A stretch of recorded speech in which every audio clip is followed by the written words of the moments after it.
शाह कोठी के कमरे में हल्की सी धूप खिड़की के पर्दों से छिनकर अंदर आ रही थी। फर्श पर नरम और गहरे कालीन बिछे थे। दीवारों पे बड़े बड़े मसवरी के फ्रेम आवाज़ान थे और कमरे के वसत में एक शानदार सोफा रखा हुआ था। कमरे में हल्की खुशबू रची हुई थी, मगर फिर भी खदीजा बेगम अपने हाथ में पकड़ा झाड़न हरकत देती जा रही थी। उस सफाई में इस कदर महू थी कि कदमों की चाप भी नहीं सुन पाई। चंद लम्हों बाद अचानक दरवाजे के खुलने की आवाज़ पर वो चौंकी। दरवाजे से फरोज शाह दाखिल हुआ। ऊंचा लंबा दराज कर चोरी जिसामत कसरती वजूद का मालिक फोन कान से लगाए किसी से मुख्तसर बात कर रहा था। उसकी आवाज़ धीमी लेकिन भरपूर इत्मीनान वाली थी। कमरे में आते ही उसकी नजरें सीधी खदीजा बेगम पर जा पड़ी। लम्हे भर के लिए उसके चेहरे पर नागवारी आई थी, मगर उसने फौरन ही खुद को संभाल लिया था। जबकि दूसरी जानिब पर उन्होंने घबरा कर झाड़न एक तरफ रखा और जल्दी से दुपट्टे का पल्लू संभालते हुए सीधी खड़ी होगी।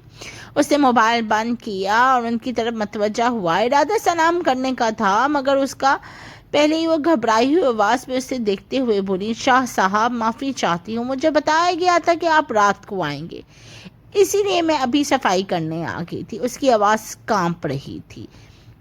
घबराहट के मारे उनकी जान हलक में अटक गई थी। उन्हें यहाँ पर काम करते हुए ज़्यादा वक्त नहीं गुजरा था, इसलिए वो फरोज शाह के नाम से भी घबराती थी। वो पुरसुकून लहजे में बोला, खदीजा अम्मा, मैंने आपसे कुछ कहा है जो आप इतना डर रही हैं? मैं भी इंसान हूँ, डरना तो नहीं जो आप इतना घबरा चुकी हैं। उन्होंने एक लम्हे के लिए सर उठाकर देखा। दरिंदा तो नहीं जो आप इतना घबरा चुकी हैं। उन्होंने एक लम्हे के लिए सर उठाकर देखा, मगर फिर नसें झुका ली। वो कुछ कहता उससे पहले ही वो धीमी आवाज़ में बोली, साहब यहाँ सब कह रहे हैं कि आप बहुत गुस्से वाले हैं। मैं तो आपको इतना नहीं जानती, मुझे तो बस आपका नाम ही बताया गया था और हैरत है आपको मेरा नाम भी मालूम है। मुझे बिल्कुल उम्मीद नहीं थी कि आप मुझे जानते होंगे। वो कदम ब कदम चलते हुए सोफे पर बैठ गया था। हाथ की उंगलियों से टेबल पर हल्की दस्तखत देते हुए बोला, मैं हर मुलाजिम को जानता हूँ। अगर आपको किसी भी किस्म की परेशानी हो तो मुझे ज़रूर बताइएगा, मैं आपकी मदद करने की भरपूर कोशिश करूंगा।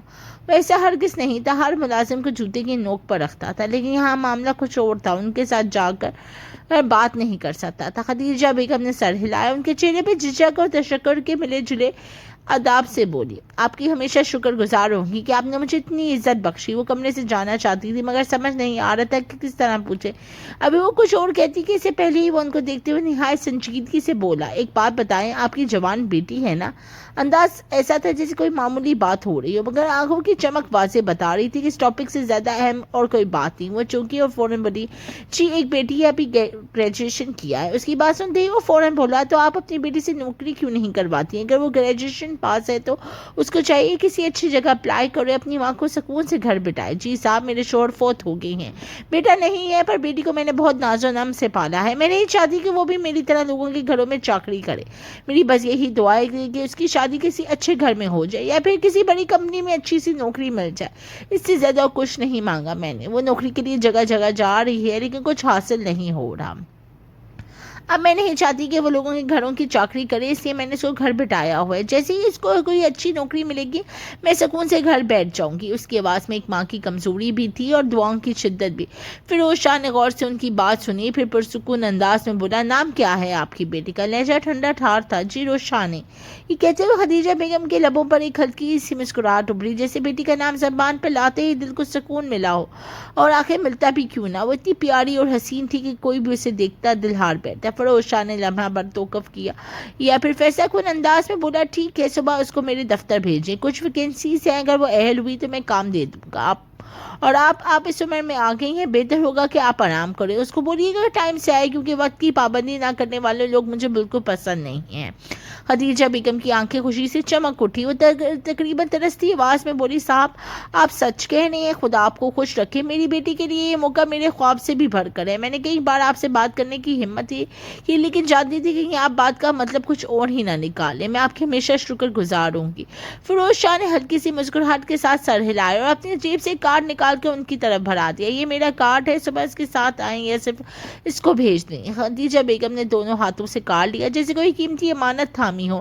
وہ دل میں دعائیں پڑھتی رہی اور پھر جلدی سے سلام کر کے کمرے سے باہر نکل گئی. کمرہ دوبارہ خاموش ہو گیا تھا, مگر خدیجہ بیگم کی قدموں کی رفتار میں وہ ہلکی سی خوشی اور سکون شامل تھا جو برسوں کی محنت اور دعاؤں کے بعد پہلی بار نصیب ہوا تھا. وقت کی رفتار نہ کبھی تھم پائی تھی اور نہ ہی کبھی تھم سکے گی. رات کے سناٹے میں شاہ کوٹی سے دور خدیجہ بیگم کا چھوٹا سا مکان خاموشی میں ڈوبا ہوا تھا. باہر گلی کے بلب کی مدھم روشنی کمرے کی کھڑکی کے پردے سے چھن چھن کر اندر آ رہی تھی. کمرے میں پرانے پنکھے کی گھر گھر کے ساتھ خدیجہ بیگم کی آواز اور رشانے کے قدموں کی چاپ گونج رہی تھی. رشانے کے چہرے پہ چرچراہٹ صاف نظر آ رہی تھی. وہ کمرے میں جلی پیڑ کی بلی کی مانند ادھر ادھر چکر کاٹ رہی تھی. کبھی چارپائی کے قریب آتی اور کبھی کھڑکی کے پاس رک کر ہاتھ باندھ لیتی, پھر پلٹ کر دوبارہ چلنے لگتی. آخر تیز لہجے پہ بولی, اماں آپ کو کیا ضرورت تھی سفارش کرنے کی؟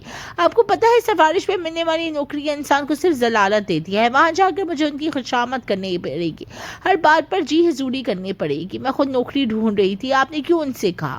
آپ کو پتہ ہے لوگ بلا وجہ باتیں بنائیں گے. ویسے بھی میرے گریڈز پر باتیں بنتی تھی کہ ان کے تعلقات بڑی کوٹھی والے ہوں سے ہیں جب یہ اعلیٰ نمبر لاتی ہے. اب نوکری بھی اماں آپ حد کر دی ہے. میں نے آپ کو ڈگری کے شروع میں ہی کہہ دیا تھا کہ آپ اپنے صاحب سے کوئی بات نہیں کریں گے, لیکن آپ سنتی ہی کب کہاں ہیں میری. وہ واقعی بے عقل تھی, ہر قیمتی لمحے کو اس طرح برباد کر دیتی جیسی زندگی نہیں مذاق ہو. خدیجہ بیگم نے گہری سانس لی اور چارپائی کے کونے پہ بیٹھتے ہوئے اپنی بیٹی کو غور سے بھی دیکھا. پھر تھکے ہوئے مگر سخت لہجے میں بولی, رشانے تمہیں تو چاہیے تھا کہ ان کا احسان مانو, ان کا شکریہ ادا کرو, اوپر سے تم الٹی سیدھی باتیں کر رہی ہو. چپ ہو جاؤ, بہت ہی کام چور ہو چکی ہو تم. یہ بولو نوکری نہیں کرنی, تمہاری عمر کی بیٹیاں ماں کو کتنا سکون دیتی ہیں, اور ایک تم ہو میری اتنی محنت کے باوجود تمہیں ماں نظر نہیں آتی. تمہیں میں نے کتنا بڑا کیا, کتنا پڑھا لکھایا, سب کچھ کیا, اور جب میرا وقت آیا ہے تو میں اپنی بیٹی کی کمائی پر زندگی گزارا تو اب تمہیں مسائل ہو رہے ہیں. رشانہ نے اپنی بڑی بڑی آنکھیں اور زیادہ کھول کر ماں کو گھورا. اماں فضول باتیں نہیں کریں, اور آپ ایسے مجھے کام چھوڑ کہہ سکتی ہیں. میں نے کتنی جگہ اپلائی کی ہے, کتنے انٹرویوز دیے ہیں, اور ہر بار آپ ہی کوئی نہ کوئی ایپ نکال دیتی تھی. کبھی کہتی ہیں یہ کمپنی دور ہے, کبھی کہتی ہیں یہ لوگ مجھے اچھے نہیں لگ رہے. اب آپ ہی بتائیں میں کیا کروں, اور اوپر سے آپ مجھ پر زبردستی اس فیروز شاہ کے پاس بھیجنا چاہ رہی ہیں. سب کہتے ہیں وہ بڑا غصے والا ہے, بلا وجہ ذلیل کرے گا, چھوٹی چھوٹی بات پر تانے مارے گا کہ نوکری سفارش پہ ملی ہے, مجھے وہاں نہیں جانا. آپ نے میری اتنی نوکریوں کو ریجیکٹ کیا, اب میری باری ہے. خدیجہ بیگم نے دوپٹے کا پلو سیدھی ہتھی سے مروڑتی ہوئی بولی, دیکھو الٹی باتیں وہ کر کے میرا دماغ مت خراب کرو. میں مانتی ہوں کہ یہ نوکری سفارش سے ہے, لیکن یہ بھی تو سوچو کہ میں نے کون سا پیسے دیے ہیں, نہ رشوت دی ہے, نہ جھوٹ بولا ہے, بس ان سے گزارش ہی کی تھی, اور انہوں نے خود تمہارے لیے آفر کی ہے. میں قسم کھا کے کہتی ہوں میں نے ان پر کوئی دباؤ نہیں ڈالا, اور میں ہوتی کون ہوں ان پر دباؤ ڈالنے والی. انہوں نے اپنی مرضی سے تمہیں افسردگی دی ہے. اب تم جاؤ, محنت سے انٹرویو دو, اگر واقعی اہل ہوئی تو تمہیں نوکری مل جائے گی, ورنہ ہمارا نقصان کیا ہے. انہوں نے صاف کہا ہے کہ کچھ ویکینسیز ہیں, اگر تم اہل ہوئی تو نوکری مل جائے گی. انہوں نے یہ نہیں کہا کہ بغیر انٹرویو کے تمہیں نوکری دیں گے. کچھ تو دماغ لگاؤ. رشانے نے منہ پھیلایا, دونوں ہاتھ کمر پر رکھے اور ہلکی طنزیہ ہنسی کے ساتھ بولی, پتہ نہیں اماں نہ جانے وہ کس قسم کا کام دیں گے. آپ ہمیشہ مجھے مشکل میں ڈال دیتی ہے, پتہ نہیں کس طرح میں سب چیزیں سنبھالوں گی. آپ ہمیشہ مجھے مشکل میں ڈال دیتی ہے. وہ مزید کچھ کرتی اس سے پہلے ہی وہ بولی, مشکل میں نہیں, بہتر رستے پہ ڈالتی ہوں. خدیجہ بیگم تیز لہجے میں بولی, میں نے اپنی پوری زندگی چاکری میں گزار دی ہے, مگر تمہارے لیے چاہتی ہوں کہ عزت اور سکون کا رستہ بنے, اس لیے کہتی ہوں کہ موقع ہاتھ سے جانے نہیں دینا. آپ کی کمپنی بہت بڑی ہے, وہاں پر صرف ایک آدمی کام نہیں کرتا, بہت آدمی کام کرتے ہیں. اگر تم بھی وہاں کام کرو گی تو اس میں کوئی قباحت نہیں ہوگی. رشانہ نے تھکے ہوئے انداز میں دیوار سے لگائی اور آواز پر بولی, پر مجھے ڈر لگتا ہے کہ اماں اگر سب سچ کہتے ہیں کہ فیروز شاہ غصے والے ہیں, واقعی ذلیل کیا تو. آپ اچھی طرح جانتی ہیں مجھے لوگوں کے سخت رویے اچھے نہیں لگتے, مجھے فوراً غصہ آ جاتا ہے, تب میں کیا کروں گی. خدیجہ بیگم نرم لہجے میں بولی, بیٹی ذلت محنت سے نہیں آتی, انسان جب ہار مان لے تب آتی ہے. تم بس اپنی عزت اور صلاحیت سے آگے بڑھو, باقی رب مالک ہے. رشانے نے ایک لمحے کو ماں کو کی آنکھوں میں جھانکا اور پھر دوسری طرف منہ موڑ کر بیزاری سے بولی, آپ ہمیشہ اپنی بات کو ہی صحیح ثابت کرتی ہے, بس اب مجھے کچھ نہیں سننا, میں جا رہی ہوں کمرے میں. فضول میں آپ جب سے اپنے کام سے آئی ہیں مجھے پریشان کر دیے, کبھی یہ مسئلہ کبھی وہ مسئلہ, کتنی بار کہا ہے آپ اپنا کام کریں, مجھے میرا کام کرنے دیں. یہ کہہ کر وہ تیزی سے اپنے کمرے میں چلی گئی اور دروازے زور سے بند کر دیا. کمرے کی خاموشی میں دروازے کی آواز تک گونجتی رہی. خدیجہ بیگم نے پیچھے سے ہاتھ اٹھا کے मत्थे पर रखा और आहिस्ते से बड़बड़ाई, हाय रब्बा, ये लड़की कभी नहीं सुधरेगी, ना जाने कब अकल आएगी इसको। छोटे मकान का सेन सुनसान हो गया था, सिर्फ पुराने पंखे की आवाज़ और माँ के दिल का बोझ बाकी रह गया था। वक्त धीरे धीरे गुजरता जा रहा था। अगली सुबह का सूरज पूरी आबोताब से रोशन हुआ था। फिरोज शाह के दफ्तर में हल्की रोशनी का इंतजार और एयर कंडीशन की ठंडी हवा एक संजीदा सा माहौल पैदा किए हुई थी। बाहर शीशे की दीवार के पार मुलाजमीन अपनी अपनी मेजों पर झुके हुए मसरूफ दिखाई दे रहे थे, मगर अंदर कैबिन में सुकून और रौब छाया हुआ था। बड़े स्याह रंग के डेस्क पर फाइलों के ढेर के साथ लैपटॉप खुला हुआ था। फिरोज शाह अपनी मखसूस कुर्सी पर नीम झुका हुआ तेजी से कागजात पर दस्तखत कर रहा था। चंद लम्हे बाद उसके कलम की रवानी रुकी, जैसे कि किसी ख्याल ने अचानक दिमाग को अपनी गिरफ्त में ले लिया। वो कुर्सी से सीधा हुआ, गहरी सांस ली और मेज पर रखा इंटरकॉम उठा लिया। बटन दबाते ही खुश मगर साफ लहजे में बोला, इकबाल मेरे कैबिन में आओ अभी। अंदाज टोक टोक था। दूसरी तरफ से सिर्फ एक मुख्तसर जी सर की आवाज़ आई और लाइन कट गई। फिरोज शाह ने अपनी उंगलियों से मेज पर हल्की हल्की दस्तखत देखना शुरू कर दी। चेहरे पे सख्ती और आंखों में फैसला कुन चमक थी। कुछ ही देर में दरवाज़ा खुला और मैनेजर इकबाल अंदर दाखिल हुआ। दरमियानी उम्र का सुलझे लिबास में, माथे पर हल्का सा पसीना और हाथ सीने पर जोड़कर झुक कर सलाम किया, अस्सलाम वालेकुम सर। वालेकुम सलाम। फिरोज शाह ने सर्द निगाहों से उसे देखा और सीधा सवाल किया, यह दुबली पतली कम उम्र बुरके में है। अंदाज मामूली था, लेकिन अगर गौर से देखता तो उसके चेहरे पे कितने रंग आए थे। इकबाल ने पलकें झपकी और जरा अंदाज में नफरी सर हिलाया, नहीं सर, अभी तक कोई नहीं आए। क्यों, किसी को आना है? आज तक फिरोज ने कभी किसी लड़की के लिए इस तरह सवाल नहीं किया था, इसलिए हैरानी वाजिब थी। फिरोज शाह ने कुर्सी पर पीछे टेक लगाई और 2 उंगलियों से कनपट्टी दबाई, फिर ऐसे से बोला, हाँ एक लड़की आई है, मिस रुशान नाम है। जैसे वो यहाँ आए उसे सीधा मेरे ऑफिस में लेकर आना, कहीं भी रुकने की जरूरत नहीं, मैंने उसको बुलाया है। इकबाल ने फौरन नोटबुक निकाली, कुछ लिखते हुए सर हिला दिया, जी सर ठीक है, और कोई हुक्म? फिरोज शाह का लहजा एकदम सख्त हुआ, और सुनो, मिस रमशा को कॉल करके कह दो कि अब उन्हें नौकरी पर आने की जरूरत नहीं, मैंने नई सेक्रेटरी रख ली है। हर आए दिन उन्हें कोई ना कोई मसला रहता है, कभी बीमारी, कभी शादी, कभी माँ की देखभाल। यहाँ पर कोई दुकान खोलकर नहीं बैठा हुआ है जो किसी भी शख्स को कुछ वक्त के लिए खड़ा कर लूँगा।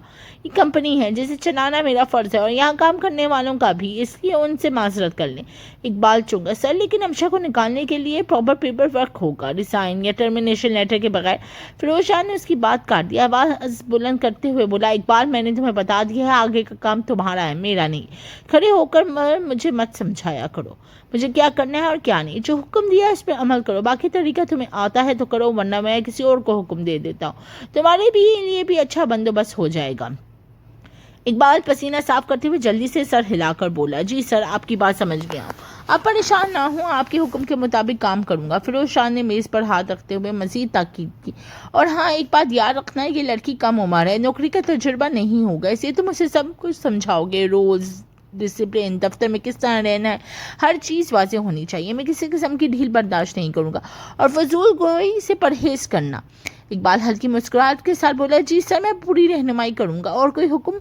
फिरोज शाह की आंखें मजीद सख्त हो गई, हाँ और ख़ासकर ये ऐलान कर देना कि दफ्तर में कोई भी लड़का उसके पास नजर ना आए, अगर मुझे किसी का बिला वजह वहाँ खड़ा होना नजर आए तो मैं नौकरी से निकालने में एक लम्हा नहीं निकालूंगा, मैं किसी किस्म की बेहूदगी बर्दाश्त नहीं करूँगा, ख़ास तौर पर उसके साथ। इकबाल को छुछाते हुए बोला, सर अगर सेक्रेटरी के तो जाहिर है स्टाफ को उसके पास आना होगा डॉक्यूमेंट्स वगैरह के सिलसिले में, और आपसे रब्ता।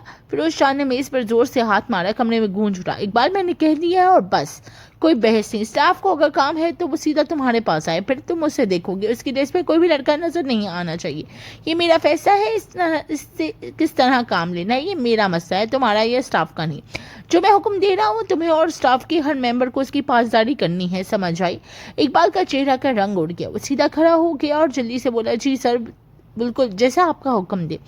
इसको अच्छी तरह मालूम था कि अगर यहाँ वो बिला वजह उल्टी बात करेगा तो नौकरी से निकाल दिया जाएगा, इसलिए वो अपना लहजा और अपना हरा अंदाजा हद इम्कान नरम रखकर बात करता था। फिर उस शाह ने हाथ का इशारा करते हुए बोला, अब जाओ और अभी सब कर दो। जी सर। इकबाल ने सर झुकाकर जल्दी से सलाम किया और तकरीबन भागता हुआ कमरे से बाहर निकल गया। दरवाज़ा बंद होने के बाद फिरोज शाह ने गहरी नजर सांस ली और पेशानी पर हाथ फेरा और खुद को कंट्रोल करने की कोशिश करी, मगर आंखों में अब भी वही सख्ती और अंदर ही अंदर किसी अनदेखे इरादे की झलक बाकी थी। वक्त और तेजी से गुजरता जा रहा था, उनके 12 बज चुके थे।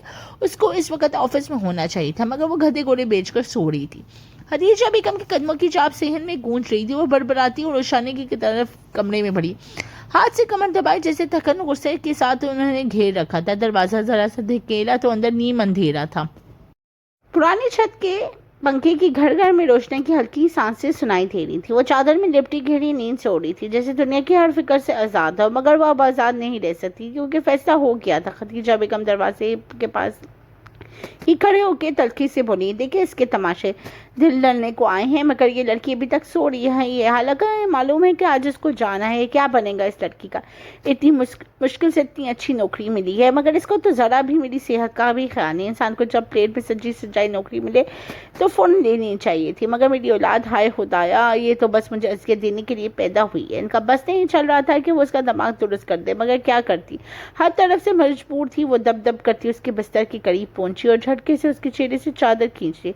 और जाओ रशाने, क्यों माँ को तंग करती हो? मैंने बड़े साहब से बात की है, अगर तुम नहीं जाओगी तो मेरी नौकरी भी चली जाएगी। वो तुम्हारे दफ्तर में इंतजार कर रहे होंगे। तुम क्यों मेरी इज्जत को दांव पर लगाने पर तुली हुई हो? घर में इतनी परेशानियां हैं, लेकिन इस लड़की को कोई अकल नहीं है। रोशाना ने बेचैनी से करवट बदली और आंखें मलते हुए झुंझलाकर बोली, हाँ, मैं तो शहजादी हूँ ना, और मेरा शहजादा वहाँ बैठा मेरा इंतजार कर रहा होगा। फजूल बातें नहीं करें अम्मी, मुझे सिफारिश वाली नौकरी नहीं करनी है।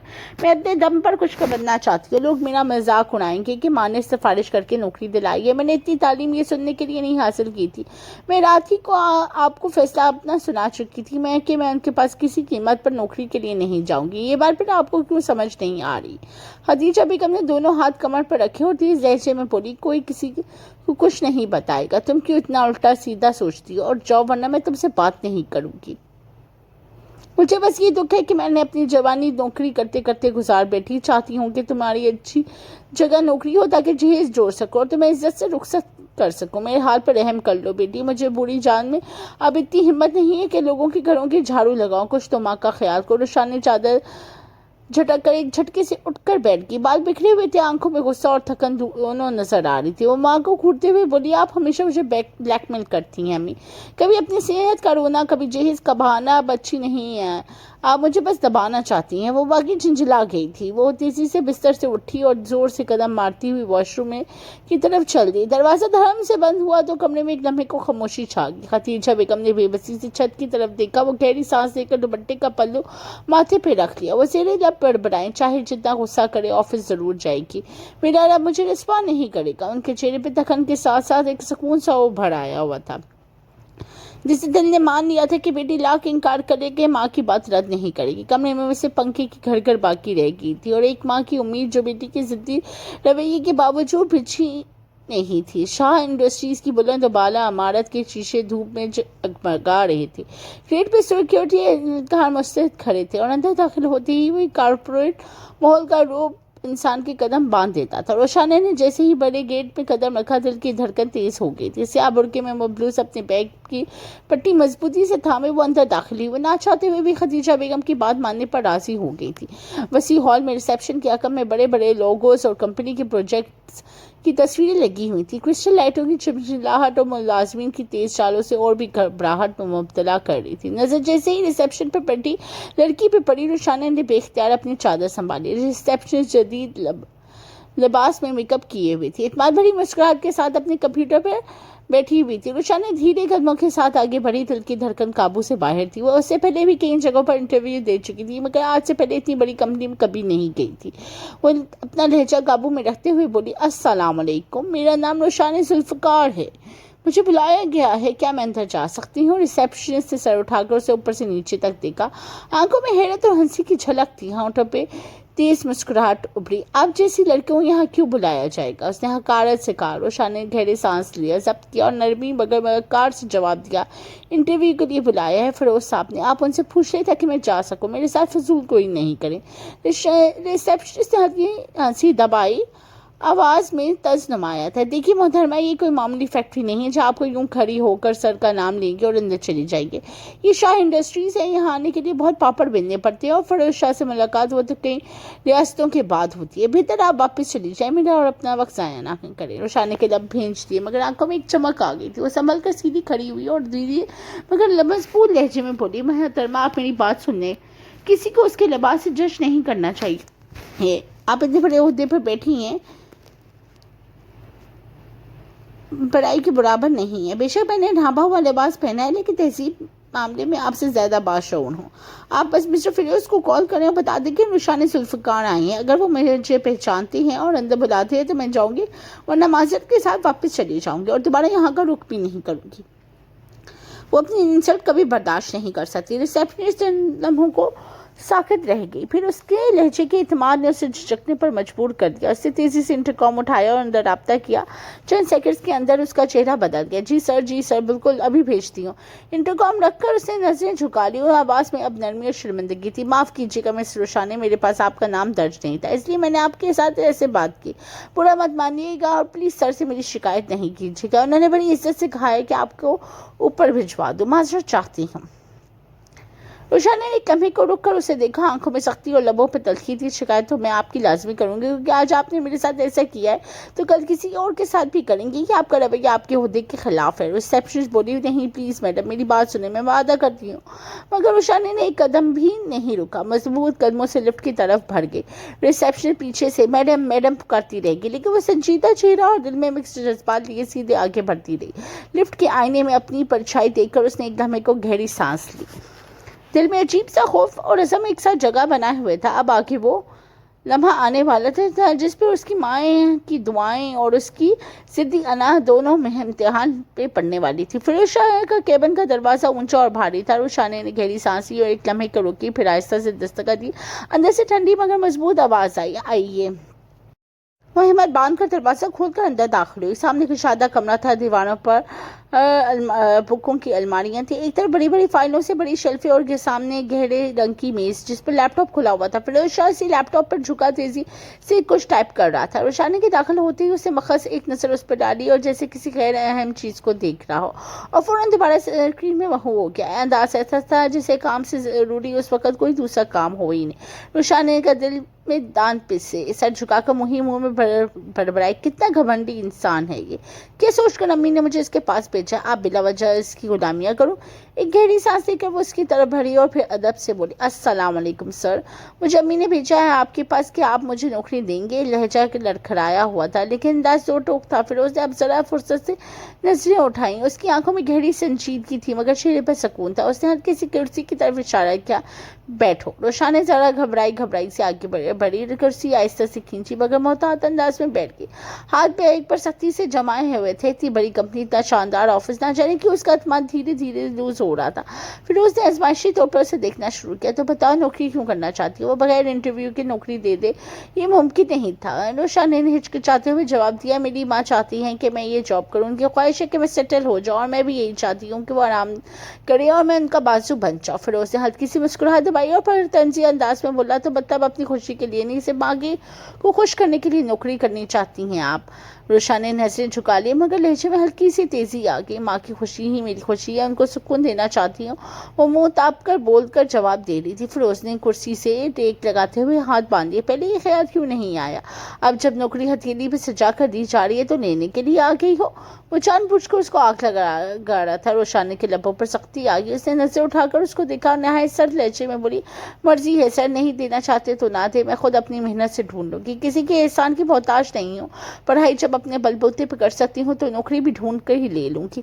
कमरे की फिजा में लम्हे भर को खामोशी छा गई। फिरोज ने हल्का सा सर झटका, फिर मुद्दा मुस्कुराहट के साथ बोला, तुम खदीजा अम्मा की बेटी हो, उस नस्ब से तुम्हें मैं ये मौका दे रहा हूँ। सेक्रेटरी की पोस्ट है, बुनियादी जिम्मेदारियाँ टाइम टेबल सेट करना, मीटिंग्स ऑर्गेनाइज करना और ऑफिशियल डॉक्यूमेंट्स को मुंजिम रखना है। सैलरी 50,000 होगी। काम के मामला में कोताही बर्दाश्त नहीं की जाती और जहाँ गलती करोगी वहाँ डांट की जिम्मेदार भी होगी, इसलिए अपने आप को हर चीज़ के लिए तैयार रखना।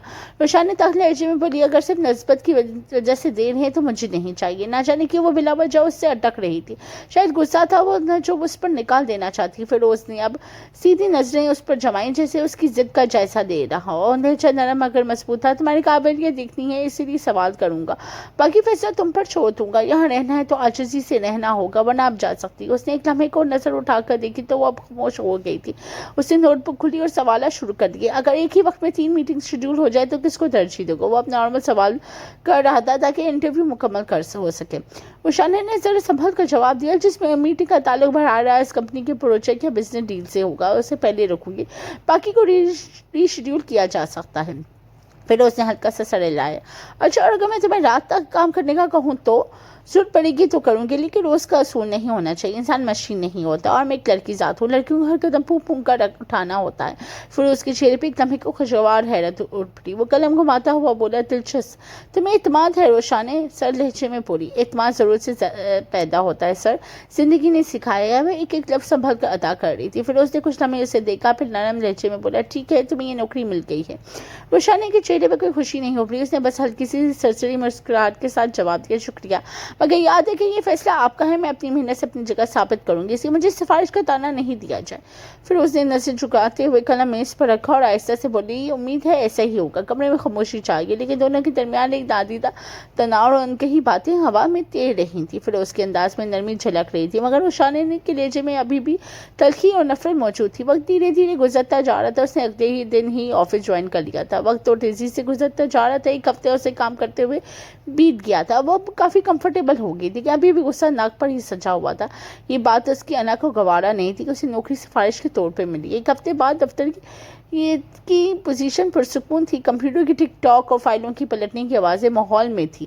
روشانے نے اپنی ڈیسک پہ بیٹھی تھی، سامنے کھلی فائل میں حساب کتاب کی ترتیب دے رہی تھی، ہاتھ قلم کی رفتار سے چل رہا تھا، مگر میز کے کونے میں رکھی چھوٹی پلیٹ میں نمکوں کے دانے بھی دھیرے دھیرے غائب ہو رہے تھے۔ کبھی وہ ایک صفحہ لکھتی، پھر کبھی وہ دوسرا۔ اچانک فیروز شاہ کی آواز گونجی، بلند اور کاٹ ڈالا، مس روشانے، یہ دفتر ہے، نمکوں کی دکان ہے، آندھا یہاں کوئی کھانے پینے کی چیز نہیں لائیے گا، احتیاط کریں، آپ کا یہ بچپنا میری کمپنی کو نقصان پہنچائے گا۔ اگر میری پارٹی کو کوئی ممبر آ کر آپ کو اس مال میں دیکھ لے تو میری کمپنی پر کیا اثر پڑے گا، آپ کو ذرا احساس نہیں؟ دفتر میں جیسے خاموشی کی بجلی دوڑ گئی، تمام نگاہیں ایک دم اس پر مرکوز ہو گئیں۔ کلرک، ٹائپسٹ اور دوسرے ملازم نے ایک دم اپنے ہاتھ روک لیے تھے اور اس کی طرف دیکھنے لگے۔ روشانے نے ہاتھ لرز گئے، اس نے پلیٹ آہستہ سے سرکائی اور لڑکھڑاتی ہوئی آواز میں سر جھکا کے بولی، سر معذرت چاہتی ہوں، لیکن میں اپنا کام کر رہی تھی، آپ دیکھ سکتے ہیں، آپ کام کریں یا نہ کریں مجھے پرواہ نہیں، لنچ بریک میں آپ کچھ بھی کھا سکتی ہیں، لیکن آفس کے اوقات میں یہ سب تماشا نہیں ہوگا، یہ جگہ آپ کا گھر نہیں ہے، یہ کام کی جگہ ہے، پروفیشنل طریقے سے چلے ورنہ یہاں آنے کی ضرورت نہیں ہے۔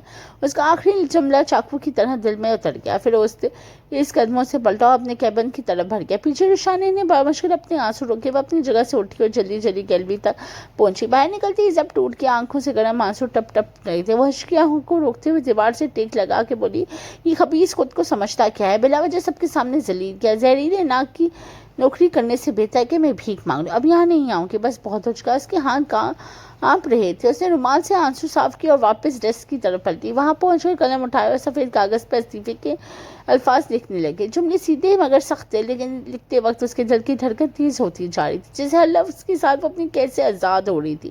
خط مکمل کر کے اس نے گہرا سانس لیا اور کاغذ کو فولڈ کیا اور پکڑا دیا۔ فیروز شاہ کے کیبن کی طرف بڑھ گئی، دروازے پر دستک دی، اندر سے معمول سے جواب دیا، آئیے۔ روشانے نے خاموشی سے خط میز پہ رکھا اور نظریں اٹھا کر بولی، میں آپ کے پاس نوکری نہیں کرنا چاہتی، میں آپ میں بالکل بھی تمیز نہیں ہے کہ سب کے سامنے ایک ملازم سے کس طرح بات کی جائے، آپ میں یہ صلاحیت ہی نہیں، میں جا رہی ہوں۔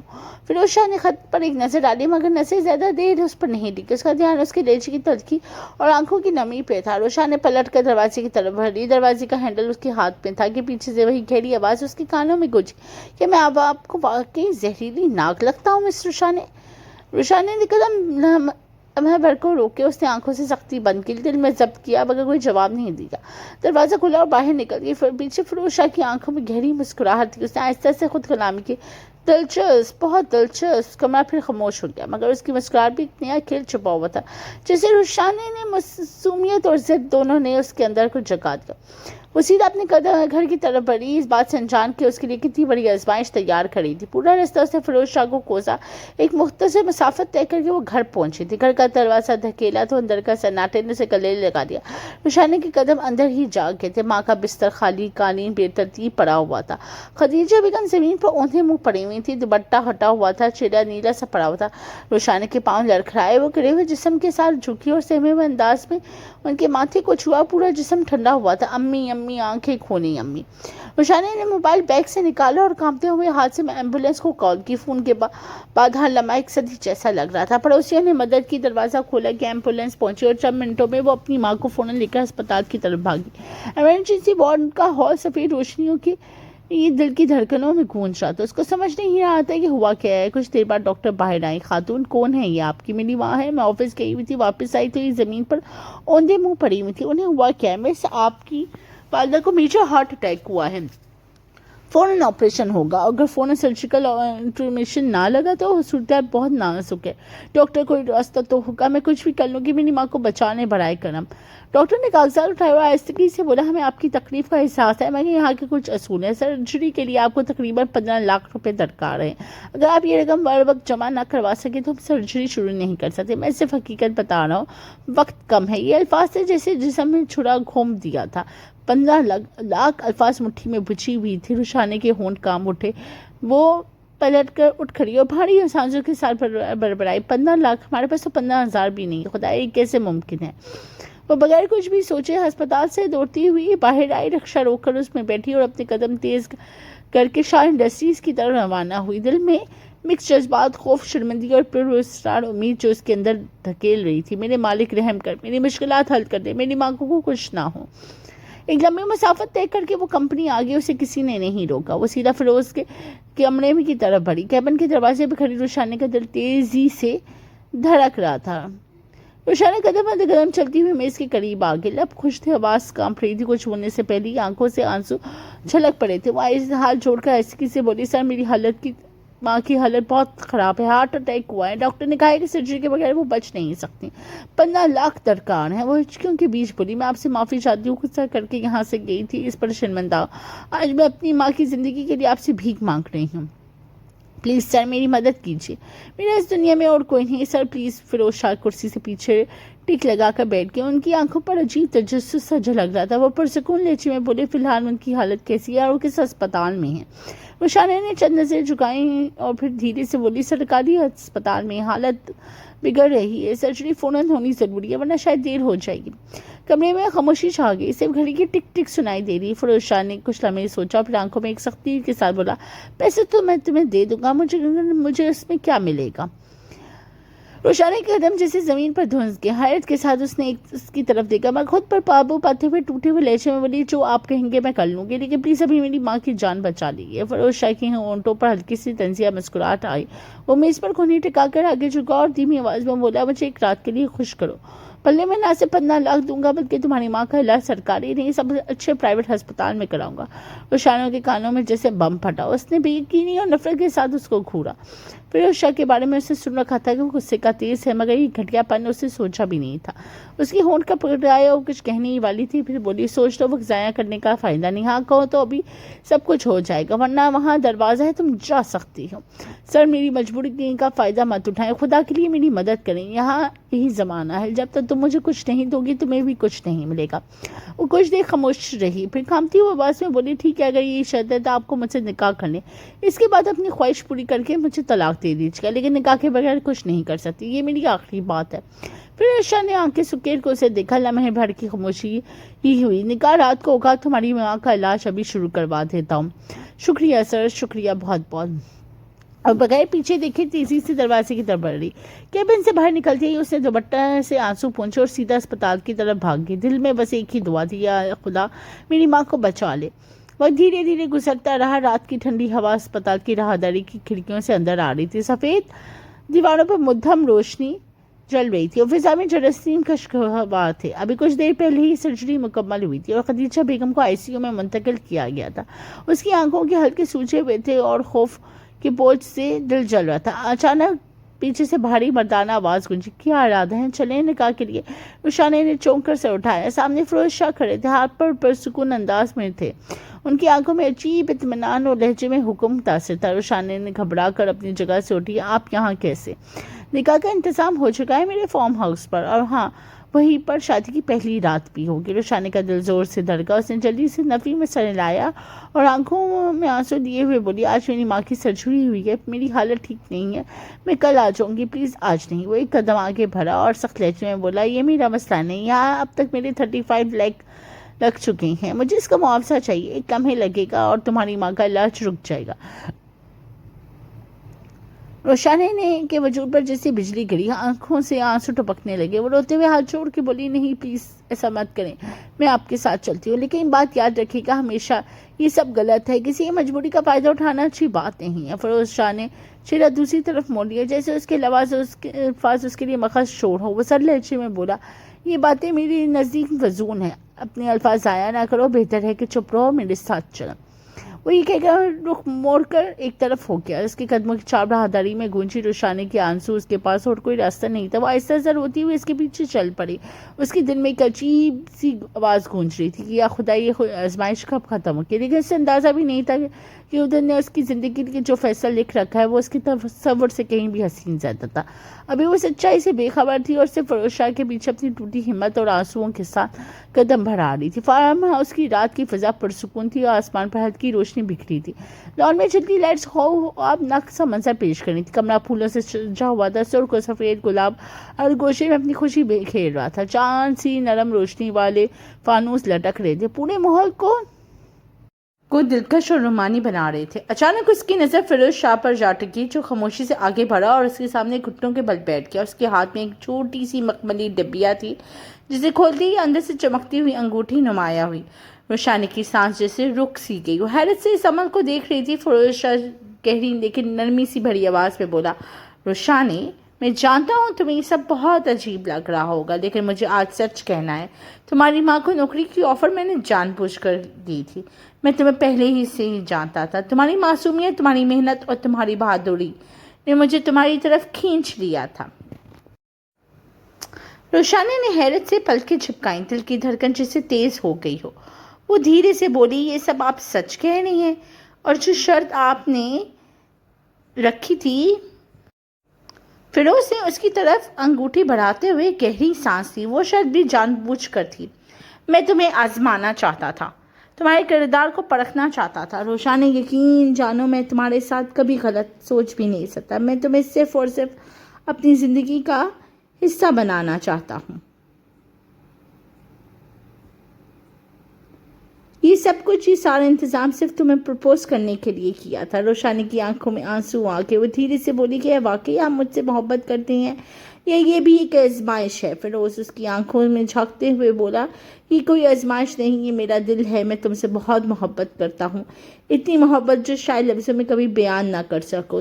جب تم مجھ سے لڑتی ہو, روٹتی ہو یا ڈر جاتی ہو, تبھی تم مجھے سب سے زیادہ خوبصورت لگتی ہو. تمہاری آنکھوں کی سچائی اور تمہارے دل کی پاکیزگی نے مجھے قیدی بنا لیا ہے. میں چاہتا ہوں کہ میری زندگی کے ہر لمحے میں تمہارا ساتھ ہو. روشانی کے ہونٹ کانپے. وہ دھیرے سے بولی, لیکن آپ نے کہا تھا نکاح. فیروز نے مسکرا کر بات مکمل کی. ہاں, نکاح ہم تب کریں گے جب تمہاری ماں بالکل ٹھیک ہو جائے گی, کیونکہ میں تمہیں خوش دیکھنا چاہتا ہوں, اور تمہاری خوشی اسی وقت مکمل ہوگی جب تمہاری ماں صحت مند ہوگی. آج بس میں یہ چاہتا ہوں کہ تم مجھے ہاں کر دو. یہ انگوٹھی میرے دل کی گواہ بن جائے کہ میرا دل صرف تمہارا ہے. روشانی نے دونوں ہاتھوں سے اپنا چہرہ چھپا لیا. آنکھوں سے آنسو مسلسل بہہ رہے تھے.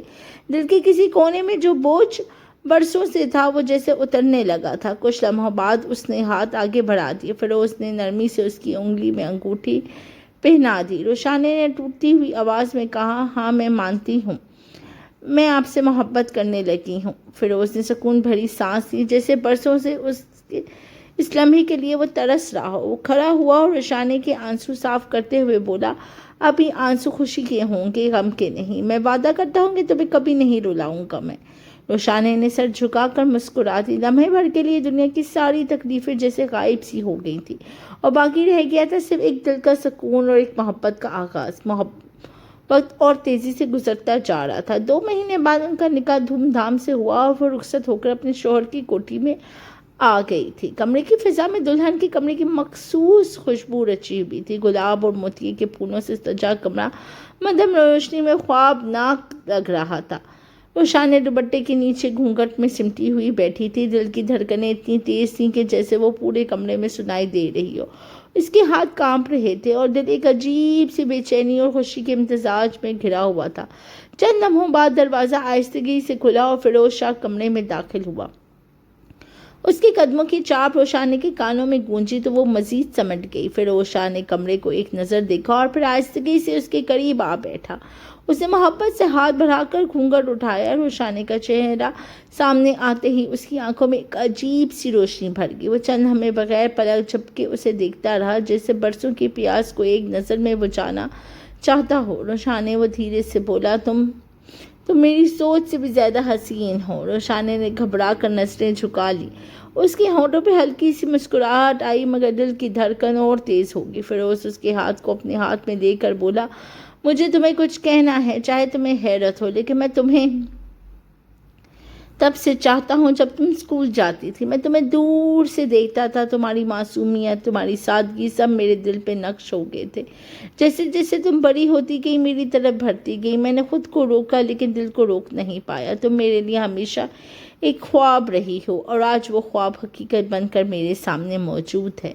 روشانی کی آنکھوں میں نمی جھلکنے لگی۔ وہ لرزتی ہوئی آواز میں بولی، ان 2 مہینوں میں جس طرح آپ نے میرا ساتھ دیا، میرا ماں کا خیال رکھا، میرا ہاتھ تھاما، میں کبھی نہیں بھول سکتی۔ آپ نے مجھے وہ سکون دیا جس کی ہر لڑکی آرزو کرتی ہے۔ آپ صرف میرے شوہر نہیں، میرے محسن بھی ہیں۔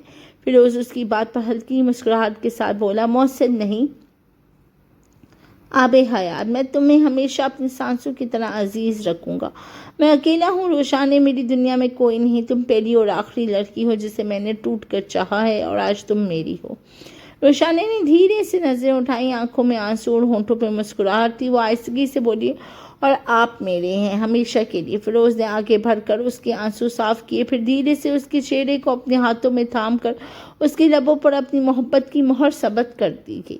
روشانی کی سانسیں تیز ہو گئیں، دل کی دھڑکنیں بے قابو ہو گئی تھیں۔ اس نے ہچکچاتے ہوئے مگر اعتماد کے ساتھ خود کو اس کے قریب کر لیا۔ لمحہ بلمحہ قربت کی شدت بڑھتی چلی گئی۔ وہ دونوں ایک دوسرے کی دھڑکنوں کو محسوس کر رہے تھے۔ فیروز کے لبوں کی نرمی روشانی کے لبوں پر بکھر گئی تھی۔ اس نے اسے اپنی بازوؤں کے حصار میں بھر لیا تھا، جیسے اب کبھی دور نہیں ہونے دے گا۔